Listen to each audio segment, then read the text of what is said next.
fortune and power, Winslow had never taken on a partner before, but Robert had thoroughly studied the company and knew that he would be the perfect man for it, and that this partnership would be the answer to his prayers. "I'm offering a limited share, you understand." Winslow puffed out his chest, a gesture more propriety than proud. "A small stake, perhaps 7%. Robert's eyes narrowed. Much smaller than he'd hoped, but it would do, for now. "You've never taken a partner before. Why now?" Winslow stared into the fire. "Changes need to be made. A man who doesn't recognize when it's time to adjust his ways might as well retire."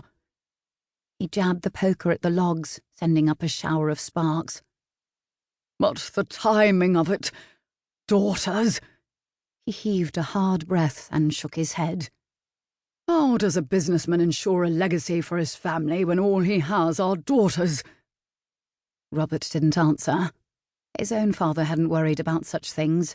Instead, Richard Carlisle had concerned himself with character, hard work, and devotion to his family, and he never considered his daughter to be any less worthy than his sons. They were all his children, all equally able to earn his pride. And Robert was determined to do exactly that. He would become the kind of man his father could take pride in raising, and he would let nothing stop him. "Perhaps one of them will marry a gentleman you can bring into your business." For his own selfish sake, Robert prayed that both Winslow daughters were toothless, bald spinsters well into their third decade, and beyond the possibility of marrying ambitious upstarts who might snag this opportunity away from him. "Not into my business, not sons-in-law," Winslow grumbled as he replaced the poker, then slapped his hands together to remove the soot from his fingers. "You don't know my daughters, do you, Carlisle?" Robert shook his head. His usual female companionship fell more toward experienced widows than spinster daughters of trade merchants. "Their reputations precede them, I'm afraid." Winslow folded his hands behind his back and stared grimly down into the flames, his round belly jutting out. "Their mother died when they were young, only 10 and 8. I suppose I should have found them a stepmother who could have raised them into proper young ladies, as my late wife wanted.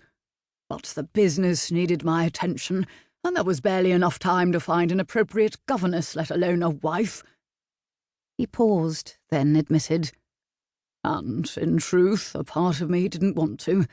It would have felt as if I were attempting to replace my dear Beatrice." Robert understood that. It was why his own mother would never remarry. "But now, when I look at my daughters—" Winslow blew out a long, suffering sigh. "I regret that decision."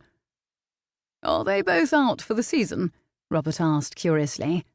Polite conversation was expected. It was also essential that he get to know Winslow better, so no surprises would arise later. "Yes." The single word was spoken with grim chagrin.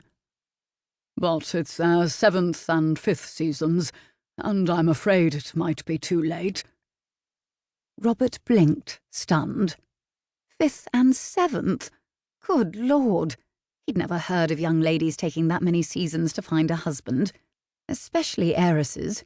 Even if the two possessed second heads, he couldn't fathom why fortune hunters weren't pounding down the man's door to get to them. "Didn't both of your brothers wed last year?" Winslow inquired, knowing as well as every man in Mayfair that the Carlisle brothers had been picked off one by one.